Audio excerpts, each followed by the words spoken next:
जैसा कि दोस्तों हम लोग पढ़ेंगे आज केमिस्ट्री क्लास 12 की, और उसमें लेसन नंबर 4 पढ़ेंगे, रासायनिक बलगत की। लेसन का नाम है, इसको इंग्लिश में कहते हैं केमिकल काइनेटिक्स। तो चलिए दोस्तों आज शुरू करते हैं कक्षा 12 की एनसीईआरटी की केमिस्ट्री लेसन नंबर 4। देखिए इस लेसन का नाम क्या है, तो रासायनिक बलगत की।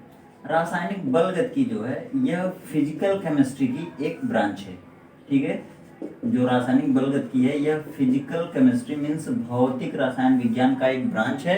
और इसमें क्या करते हैं, हम किसी भी रासायनिक अभिक्रिया की दर, ठीक है, किसी भी रासायनिक अभिक्रिया की दर को पढ़ते हैं। ये क्या है, तो अभिक्रिया की दर मीन्स इसको कहते हैं क्या है, rate of reaction. Rate of reaction को किससे दिखाते हैं, आर से।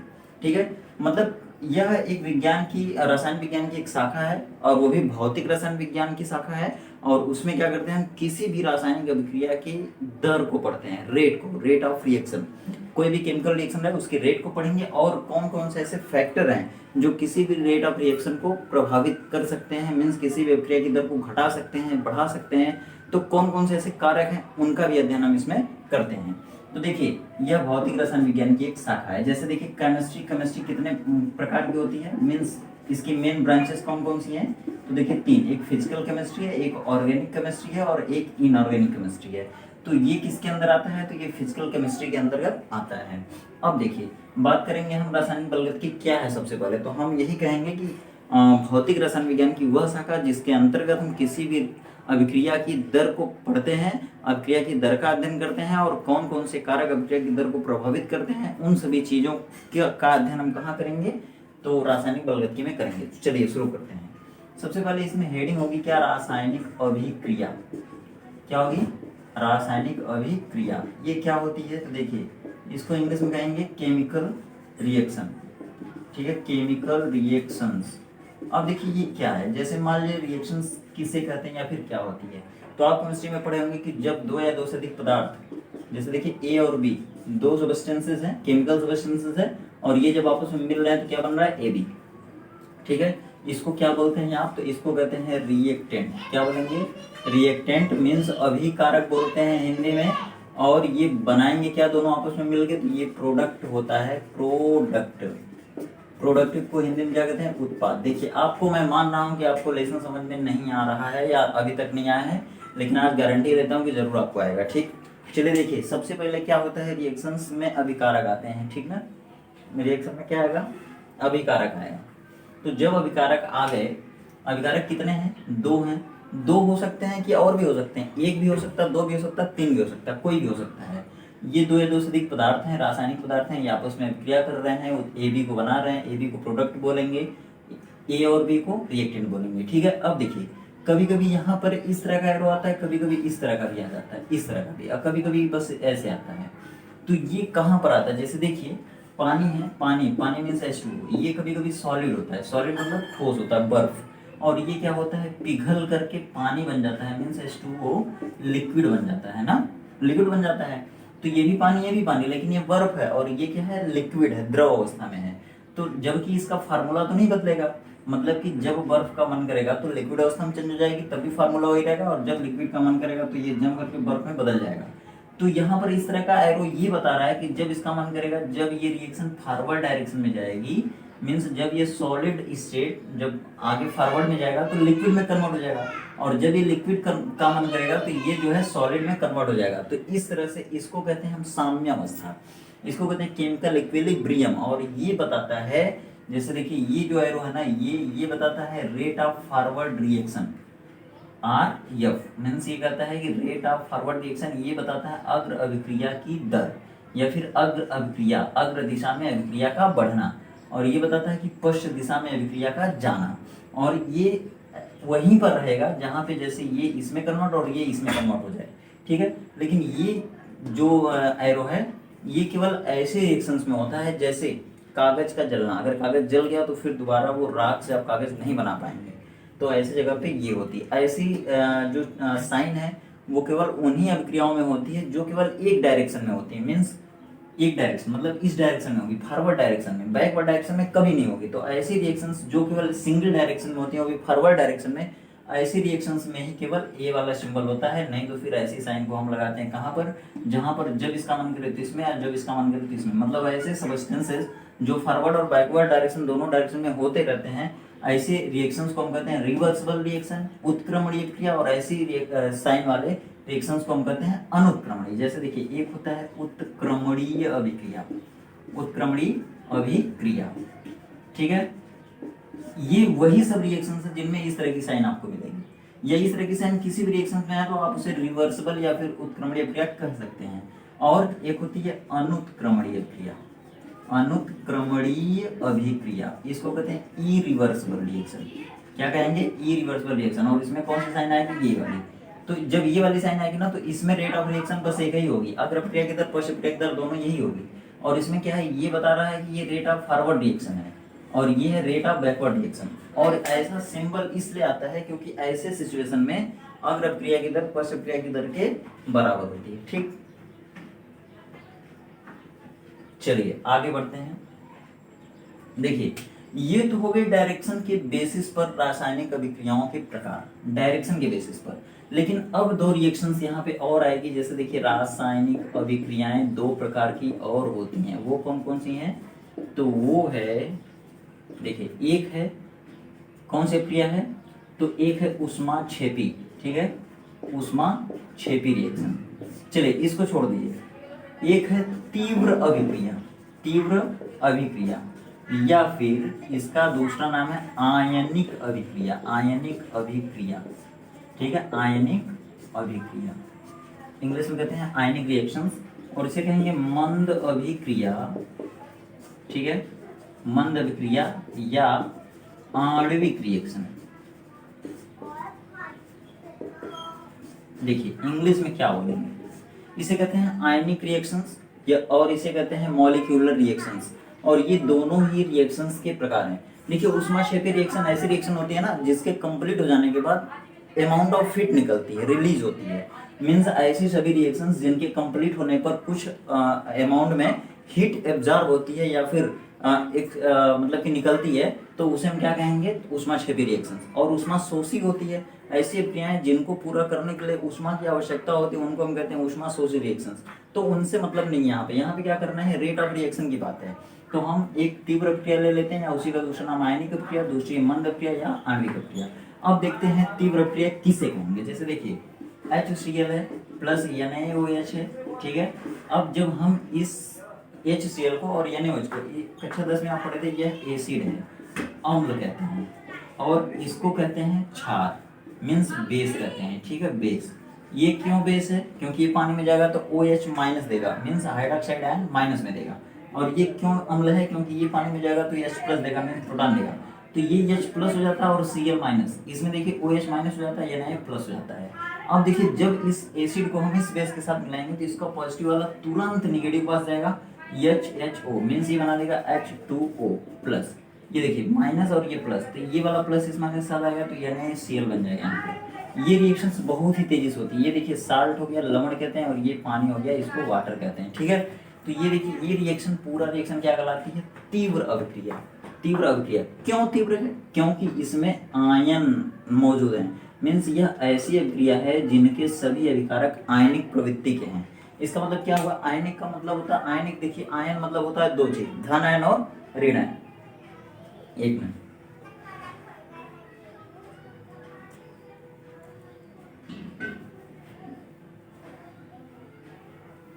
देखिए आयन का मतलब होता है दो आयन, धन आयन और ऋण आयन, पॉजिटिव आयन है, निगेटिव आयन, ठीक है। एक को कहते हैं कैटायन, दूसरे को कहते हैं एनायन।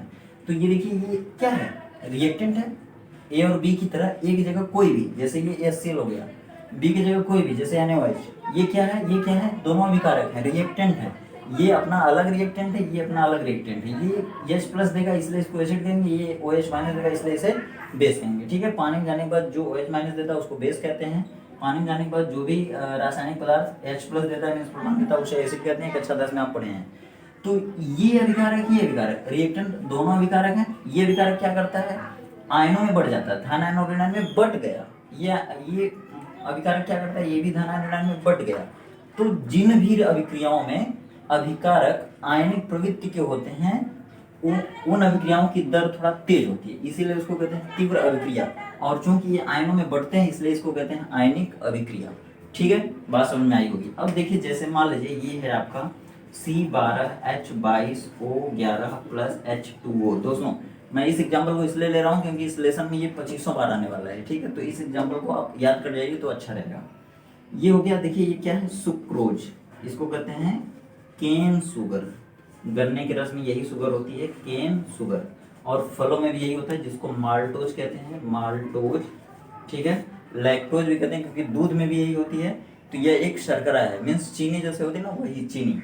तो ये शर्करा है, इसको जब पानी में डालेंगे तो ये क्या होगा, C6H12O6 और प्लस C6H12O6। ये होता है ग्लूकोज और ये होता है फ्रक्टोज। ठीक है, इन दोनों में ये अलग अलग डिवाइड हो जाता है। कौन, ये क्या है, सुक्रोज। सुक्रोज को जब पानी में डालते हैं तो ये ग्लूकोज और फ्रक्टोज दो चीजों में बढ़ जाती है। अब देखिए आप सोच रहे होंगे कि ये इसका फार्मूला दोनों का सेम है, लेकिन नाम का है जो है अलग अलग है। तो ये होती है कीटोज शर्करा और ये होती है एल्डोज शर्करा। ठीक है, एक इसमें से सॉरी, ये जो है कीटोज या फिर इसमें जो कीटोन समूह उपस्थित होता है और इसमें एल्डोज होती है, ये एल्डोज एल्डिहाइड समूह उपस्थित होता है, इसलिए इसका नाम ग्लूकोज है। और इसमें जो कीटोन समूह उपस्थित है इसलिए इसका नाम जो है फ्रक्टोज है। और जब फ्रक्टोज में कीटोन समूह रहता है ना तो इसके आगे भी ओज जोड़ देते हैं तो ये हो जाता है कीटोज। और ये एल्डिहाइड समूह होता है तो एल्ड और ओज। ठीक है, तो एल्डोज हो जाता है। अब देखिए ये क्या है, इसमें कहीं आयन दिख रहा है आपको, पॉजिटिव नेगेटिव, कहीं चार्ज दिख रहा है, नहीं दिख रहा ना, तो ये प्रक्रिया धीरे धीरे होती है। ऐसे प्रक्रिया को क्या कहेंगे, आणविक प्रक्रिया, या फिर इसको कहेंगे मॉलिक्यूलर रिएक्शन। तो देखिए इसका क्या नाम होगा, तो आयनिक रिएक्शंस, आयनिक रिएक्शंस। अब देखिए इसका क्या नाम होगा, तो मॉलिक्यूलर रिएक्शन, मॉलिक्यूलर रिएक्शन। समझ में आ रही बात। अब देखिए ये रिएक्शंस है ना, तो इनका एक रेट होता है, रेट। अब हम विधिवत पढ़ेंगे रेट क्या होता है, मीन्स अभिक्रिया की दर से आप क्या समझते हैं, अभिक्रिया की दर को किससे प्रदर्शित करते हैं, अभिक्रिया की दर का मात्रक क्या होता है। तो चलिए अब देखेंगे।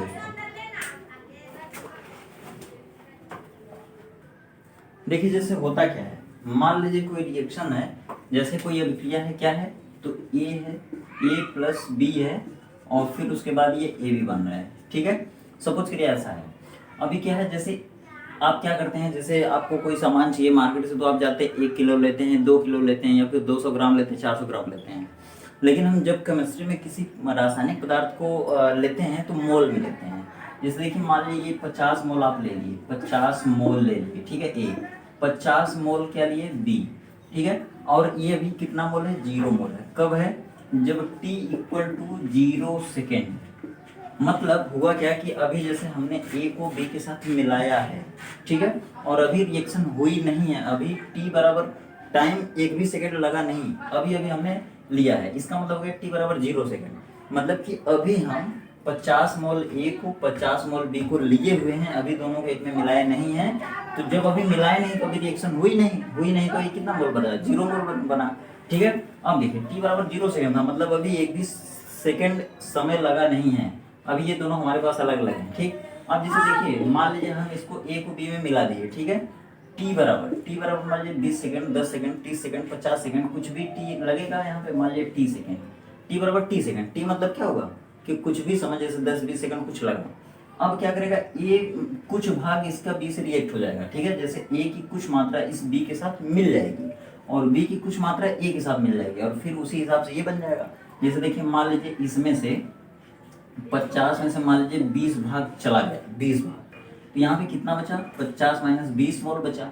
फिर 50 में से मान लीजिए इसमें से 25 मोल चला गया। ठीक है, तो बचा कितना, 50 में से 25 मोल चला गया, रिएक्शन कर रहे हैं तो इसमें से 20 मोल, इसमें से 25 मोल आपस में इधर उधर होगा। ठीक है, सांद्रता मतलब इसकी सांद्रता कुछ होगी, अगल बगल बदलेगी।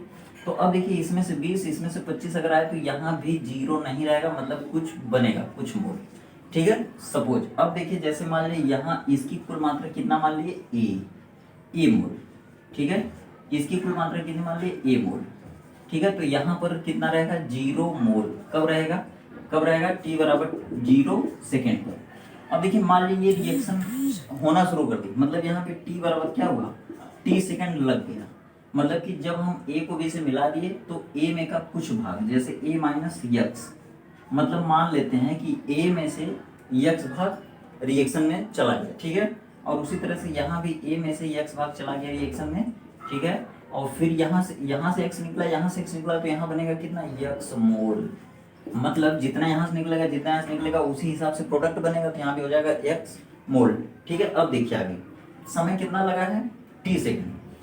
अब देखिए ये तो मोल है, ठीक है। और जो कि पिछले लेसन में पढ़े थे मोलरता, मोलरता में क्या था, मोल प्रति लीटर में विलयन की सांद्रता। तो यहाँ पे क्या होगा, यहाँ पे मान लीजिए जैसे वॉल्यूम कितना है V, यहाँ पे वॉल्यूम कितना V, यहाँ पर वॉल्यूम कितना है V। अब ये सांद्रता हो गई, देखिए कंसंट्रेशन, ठीक है, after time t time taken, मतलब कि सांद्रता कब, t समय के बाद सांद्रता कब हो जाएगी, कितनी हो जाएगी, तो a minus x upon V. मतलब इसकी सांद्रता हो गई a minus x upon V mole पर लीटर। देखिए ये भी है, आयतन लीटर में आता है, ये भी x, a minus x upon V mole पर लीटर हो गया, और ये कितना हो गया, एक्स मोल पर लीटर, ठीक है। चलिए मतलब हुआ क्या, जैसे इसकी पहले सांद्रता कितनी थी, 50 थी, छोड़िए 50 वाला छोड़िए, ठीक है, ए थी, एक बाद में कितने हो गए, a माइनस एक्स, इसकी सांद्रता घट गई, कुल कितनी थी 50 में से 20 गया तो 30। वैसे ए में से कुछ घटेगा ही घटेगा, यहाँ पे घटी, यहाँ पे घटी, और इसकी सांद्रता पहले कम थी अब बढ़ेगी, जैसे कि पहले 0 थी तो इसकी हर हाल में बढ़ेगी, कब, जब रिएक्शन स्टार्ट होगी तब। और इसकी ए थी या पहले 50 थी तो 50 में से घटेगी, जब तक ए का कुछ भाग बी के साथ नहीं जाएगा तब तक रिएक्शन होगी नहीं। तो अभी क्या है, इसकी सांद्रता हमेशा घटती है और इसकी सांद्रता हमेशा बढ़ती है। ये क्या है, अभिकारक, अभिकारकों की सांद्रता घटती है, और ये क्या है, उत्पादक, तो उत्पादों की सांद्रता हमेशा बढ़ती है। तो ये क्या है, ये सब सांद्रता है, ये सब सांद्रता मोल पर लीटर में सांद्रता है, ठीक, मोलरता में। तो ये जो मोल, देखिए सांद्रता बदल गई, किसकी बदल गई है, अभिकारक। तो इस प्रकार से देखिए अभिकारक और उत्पाद, तो अभिकारकों की सांद्रता हमेशा घटेगी और इसकी सांद्रता हमेशा बढ़ेगी, मतलब सांद्रता बदल रही है। तो अभिकारकों या उत्पादों की सांद्रता में परिवर्तन अपान लगा समय, यही क्या कहलाता है, अभिक्रिया की दर। इसी को कहते हैं रेट ऑफ रिएक्शन, मींस अभिक्रिया की दर, ठीक है। तो इस प्रकार से देखिए अभिकारक या उत्पादों की सांद्रता में परिवर्तन मतलब घटना और बढ़ना। तो मान लेते हैं कि जो है इस अभिकारक या उत्पादों की सांद्रता में परिवर्तन कितना हुआ होगा, यक्स, और परिवर्तन को दिखाते हैं हमेशा डेल्टा से डिफरेंस, ठीक है, घट भी सकता है बढ़ भी सकता है, तो डिफरेंस दिखाएंगे तो डेल्टा एक्स हो गया, अपान जो लगा समय है वो हो गया डेल्टा टी। इसी को कहते हैं रेट ऑफ रिएक्शन, अभिक्रिया की दर। ये आर से क्या है, तो अभिक्रिया की दर है, किस अभिक्रिया की दर है, रासायनिक अभिक्रिया की दर, ठीक है, रेट ऑफ रिएक्शन दर।